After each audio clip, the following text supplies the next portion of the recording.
ورحمة الله وبركاته. نحمده ونستعينه ونستغفره ونعوذ بالله من شرور أنفسنا ومن سيئات أعمالنا. من يهد الله فلا مضل له ومن يضلل فلا هادي له. ونشهد أن لا إله إلا الله وحده لا شريك له. ونشهد أن سيدنا وحبيبنا ومولانا محمدا عبده ورسوله الذي أرسله بالحق بشيرا ونذيرا وداعيا إلى الله بإذنه وسراجا منيرا.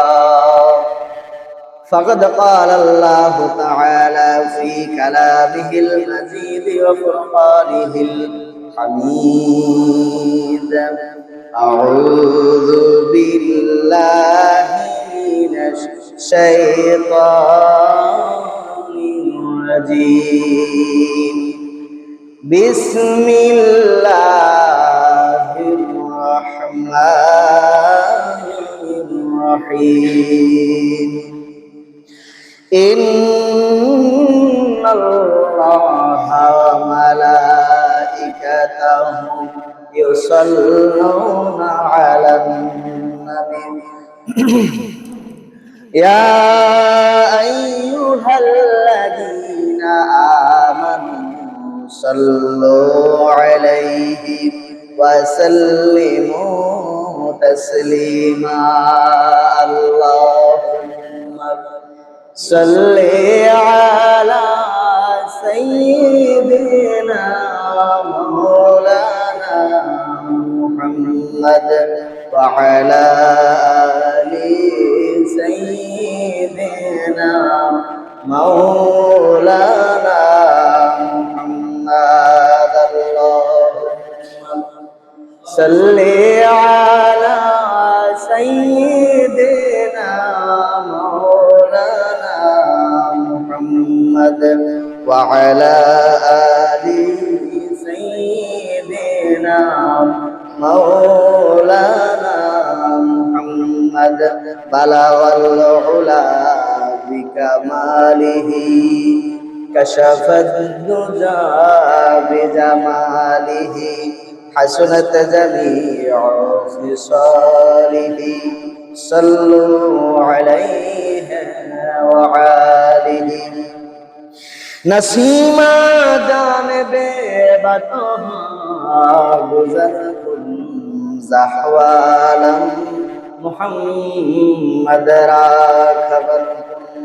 بلغ العلا بکمالہ کشف الدجى بجماله حسنت جميع خصاله. صلوا عليه وآله. मुझे कुछ मिले या ना मिले मोहम्मद मिले क्या शहीद से अल्लाह मिले. बलगल उला बिकमालिही कशफत दुजा बिजमालिही हसनत जमीउ खिसालिही. सल्लु अलैहि व आलिहि. আমরা মহান আল্লাহ তাআলার দরবারে লাখো কোটি শুকরিয়া সুজুদ জ্ঞাপন করছি, যিনি পরম স্নেহে দয়া করে অনুগ্রহ করে আমাদেরকে পবিত্র জুমার দিনে মসজিদে আসার বসার তৌফিক দান করলেন। আমরা বলছি আলহামদুলিল্লাহ। সম্মানিত হাজিরিন, আজকের আলোচ্য বিষয় হচ্ছে সূরা মুমিনুন 1 থেকে 11 নং আয়াত পর্যন্ত তাফসীর।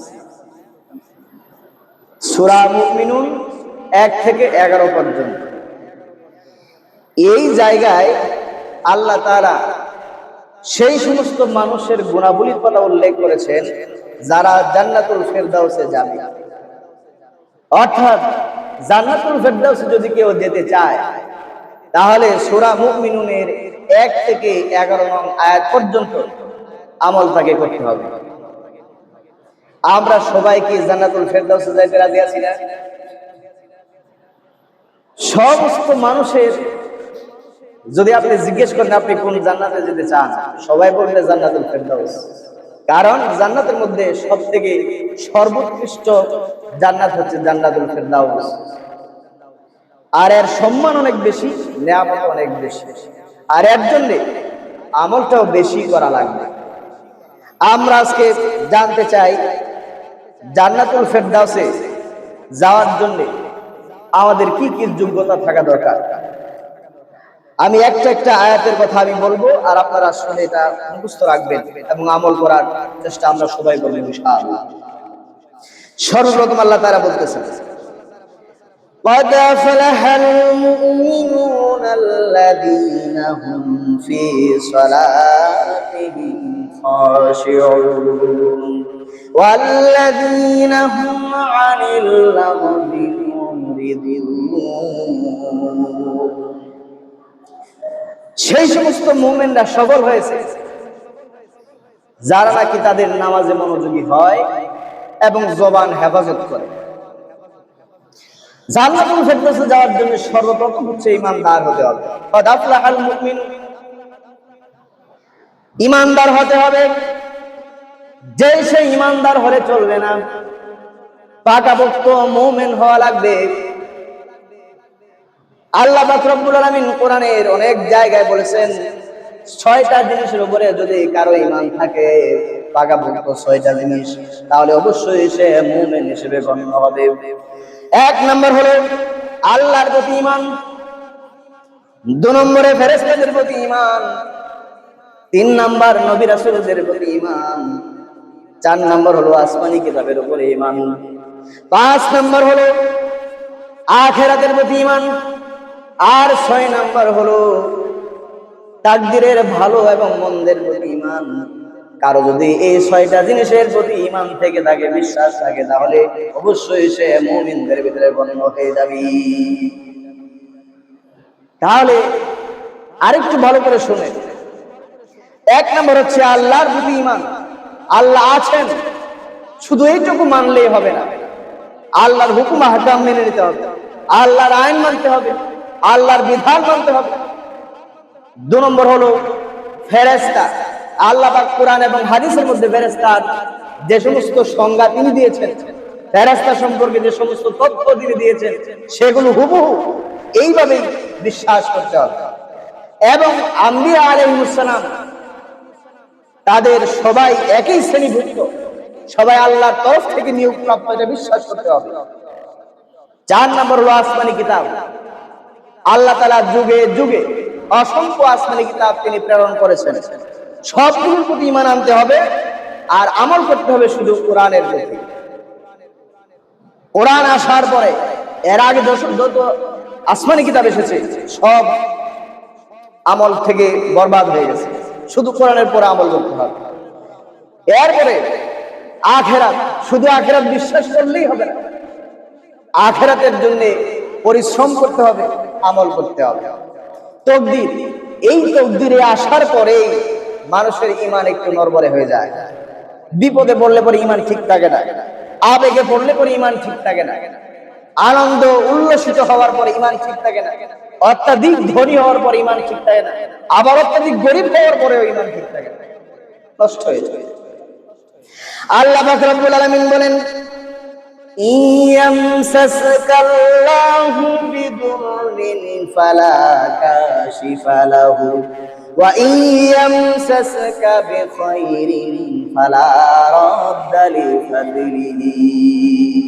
বিপদে পড়ে ঈমান হারাবার কোনো ভয় নাই, কারণ এই বিপদগুলি আল্লাহ পাক রব্বুল আলামিন যদি তোমার কপালে না লেগে থাকেন, তাহলে সারা বিশ্বের সমস্ত জিন আর ইনসান যদি মিলে তোমাকে বিপদে ফেলানোর চেষ্টা করে, অবশ্যই তারা কেউ সক্ষম হবে না। আবার যদি আল্লাহ তাআলা তোমার কপালে বিপদ রেখে থাকেন আর সারা বিশ্বের সমস্ত মানুষ আর জিনগুলি যদি তোমাকে সেই বিপদ থেকে উদ্ধার করতে চায়, তাহলে সবাই মিলেও তোমাকে সেই বিপদ থেকে উদ্ধার করতে পারবে না। আল্লাহর প্রতি ঈমান সেইভাবে রাখতে হবে। এই হচ্ছে তাকদীরে ভালো এবং মন্দ। আমার কপালে ভালো কিছু হয়েছে তার মানে এই না আমি যোগ্যতা দিয়া, আমি সামর্থ্য বলে, আমি সক্ষম বলে এগুলো লাভ করেছি, তা নয়। বরং আল্লাহ পাক রব্বুল আলামিন এগুলো আমাকে পরীক্ষার জন্য দিয়েছেন। আবার যখন বিপদে পড়লাম, তার মানে এই না যে আল্লাহ তাআলা আমার উপরে অসন্তুষ্ট হয়েছেন, আমার উপরে রাগ করেছেন, আমার উপরে গজব নামতেছে, বিষয়টা এরকম নয়। বরং ভালো এবং মন্দ সব আল্লাহ পাক পরীক্ষা করার জন্য দিয়ে থাকে। এই হচ্ছে ঈমান। তাহলে জান্নাতুল ফেরদৌসে যাওয়ার জন্য সর্বপ্রথম কি যোগ্যতা লাগবে? ঈমানের যোগ্যতা।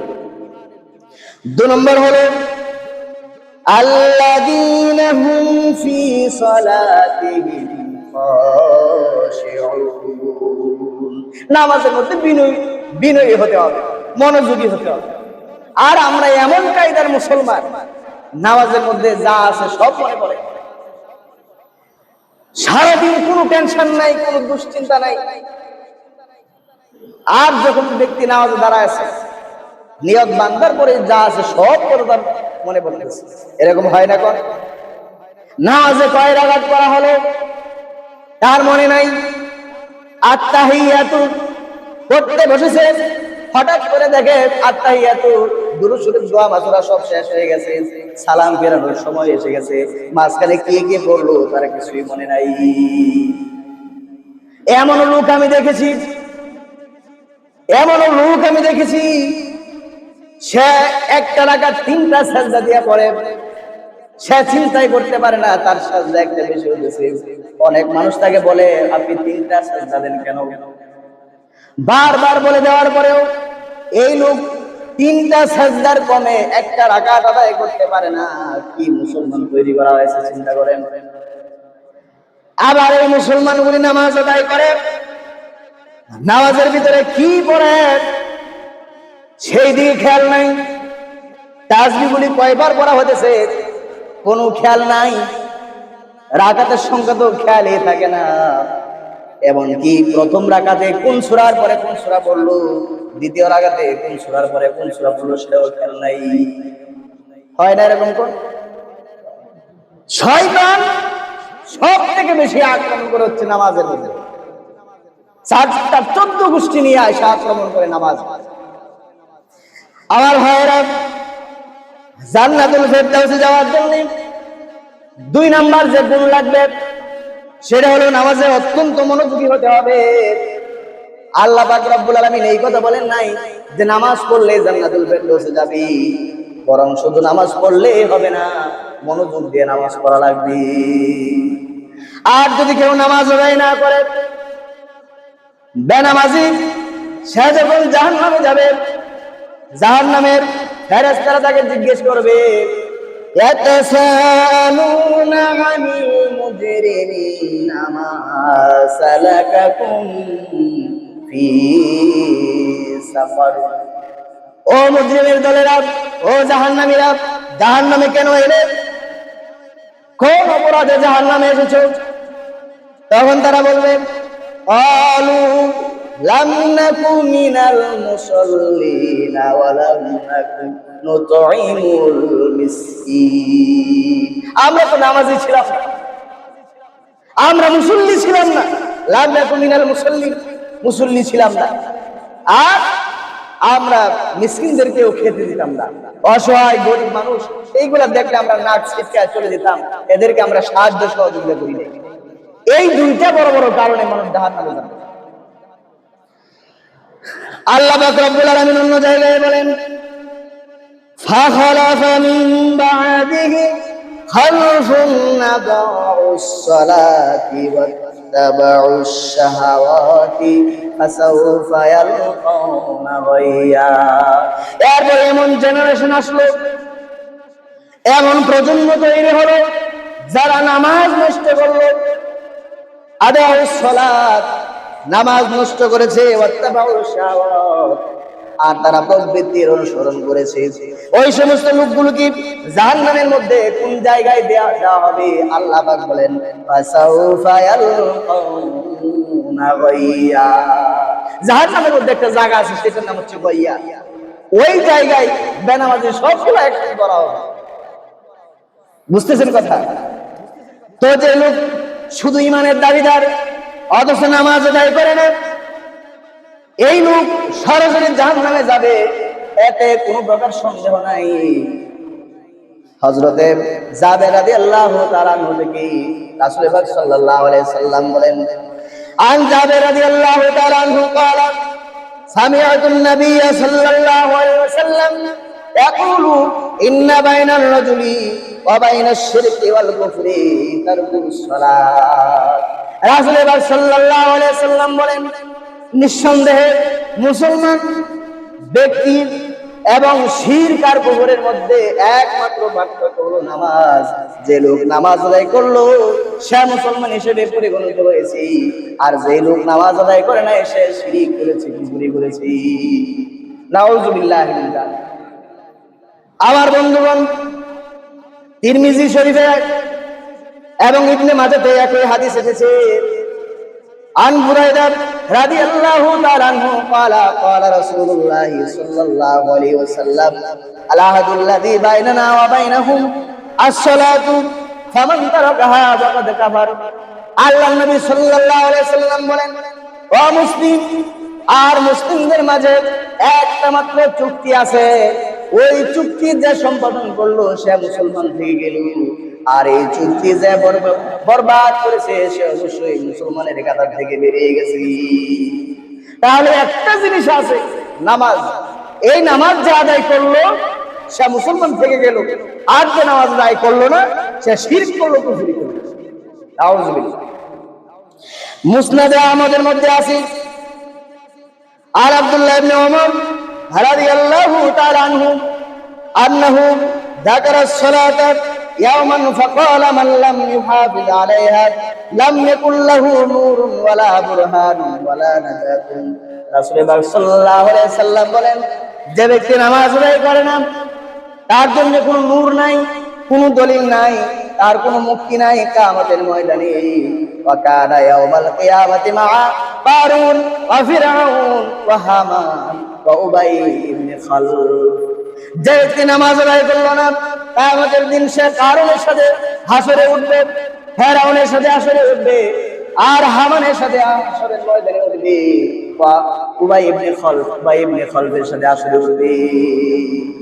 মুসলমান হিসেবে সে দুনিয়াতে বসবাস করতে পারে, সমাজের মানুষেরা তাকে দাফন করতে পারে, জানাজা আদায় করতে পারে, কিন্তু সে হাসরের ময়দানে ফেরাউনের সাথে তার হাসর নজর হবে, হামানের সাথে হবে, কারণের সাথে হবে, উবাই ইবনে খালফের সাথে হবে, যারা বেনামাজি তারা। আমার ভাইয়েরা, তিরমিজি শরীফের মধ্যে আরেকটা হাদিস এসেছে আন জাবের রাদিয়াল্লাহু তাআলা আনহু আনিন নবী সাল্লাল্লাহু আলাইহি সাল্লাম قال বাইনাল কুফরি ওয়াল ঈমানি তারকুস সালাত। ঈমান আর কুফর, এই দুইটার মধ্যে শুধু একটা পার্থক্য আছে, আর সেটা হচ্ছে নামাজ। যে ব্যক্তি নামাজ আদায় করলো সে প্রমাণ করলো তার ঈমান আছে, আর যে লোক নামাজ আদায় করে নাই সে প্রমাণ করলো সে কাফের হয়ে গেছে। মুসনাদে আবু ইয়ালার মধ্যে আরেকটা হাদিস এসেছে।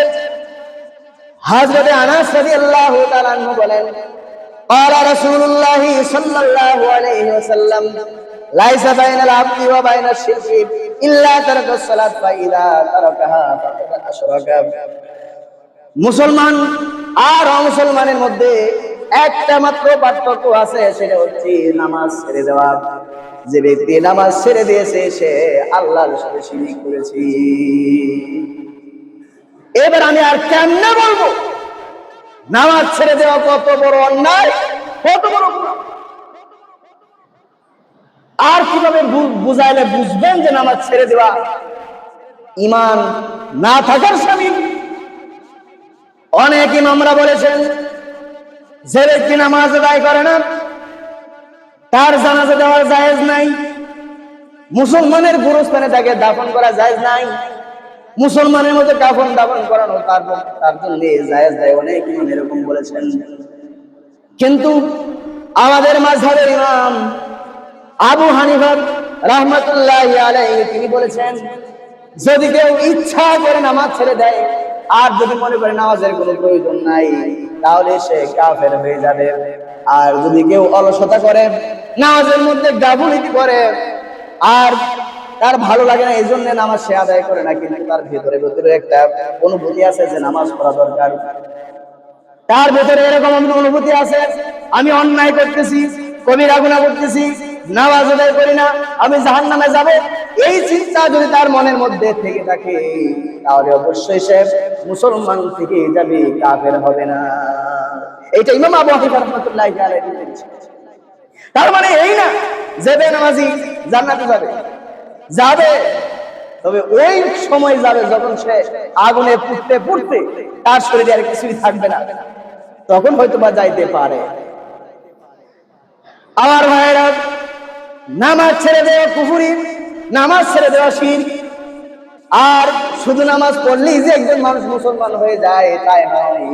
আল্লাহ পাক রব্বুল আলামিন বলেন, ফাওয়াইলুল লিল মুসাল্লিন আল্লাযীনা হুম আন সালাতিহিম সাহুন। ওই সমস্ত মুসল্লিরাও জাহান্নামে যাবে, 5 ওয়াক্ত নামাজ আদায় করার পরেও জাহান্নামে যাবে। কারণ হলো ওই লোকগুলি সঠিক মতে নামাজ আদায় করে নাই, মনোযোগ দিয়ে নামাজ আদায় করে নাই। ফজর নামাজ পড়েছে সকাল 10টা, যোহরের নামাজ পড়েছে বিকাল, ওই আসরের আযান দেওয়ার সাথে সাথে আসরের নামাজের খবর নাই, এটা মাগরিবের পরে কাজা বেরে নিছে, আবার এশাও পড়ে নাই, পরের দিন এশার নামাজ কাজা করে নিয়েছে। ওই ধরনের মুসলমান, ওই ধরনের মুসল্লির দিনে দুর্ভোগ, ওই ধরনের মুসল্লিরা জাহান্নামে যাবে। আল্লাহর কথা আল্লাহ পাক রব্বুল আলামিন বলেন, ওয়ালা ইয়াতুনাস সালাতা ইল্লা ওয়া হুম কুসালা। আর কিছু নামাজি আছে এরকম ঢেলায় ঢেলায় মসজিদে আসে, শরীর যায় তো যায় না এরকম, অর্থাৎ মনে হয় যে তার কি ক্লান্ত, পাহাড় কেটে আসছে মাত্র, সমুদ্র শেষ করে আসছে মাত্র, এইরকম একটা ব্যাপার সেবা, নামাজে যায় তো যায় না এরকম একটা অবস্থা। ওয়ালা ইউনফিকুনা ইল্লা ওয়া হুম কারিহুন। নামাজ আদায় করতে মজা লাগে না, নামাজ আদায় করতে তার ভালো লাগে না, নামাজ মাথার মধ্যে একটা বোঝা হয়ে দাঁড়ায়, কোন সময় নামাজটা শেষ করে দেবো, শান্তি আর থাকবো, এই সমস্ত অবস্থা নামাজকে পূজা হিসেবে দেখে। আমার ভাইয়েরা, আল্লাহ পাক রব্বুল আলামিন বলেন, ওই সমস্ত নামাজি 5 ওয়াক্ত নামাজ আদায় করার পরেও জাহান্নামে যাবেন। ওয়া ইযা কামু ইলাস সালাতি কামু কুসালা। নামাজে দাঁড়াইছে কিন্তু তার মনোযোগ করে আছে অন্যদিকে, কোন রকম একভাবে দাঁড়াইছে, এক ঠেঙে দাঁড়াইছে, আর এক ঠেঙের মধ্যে বট দিয়ে দাঁড়াইছে, হাত একটা আছে আর একটা নাই, চোখ তার দেয়ালের দিকে গড়ি দেখে, ওই দিকে দেখে, পায়জামা ধরে টান দেয়, টুপি ঠিক করে, আবার সেজদার জায়গায় ফু দেয়। এই সমস্ত মুসলিম আল্লাহ পাক রব্বুল আলামিন বলেন, ইউরাউনান নাসা ওয়া লা ইয়াযকুরুনাল্লাহা ইল্লা কলিলা।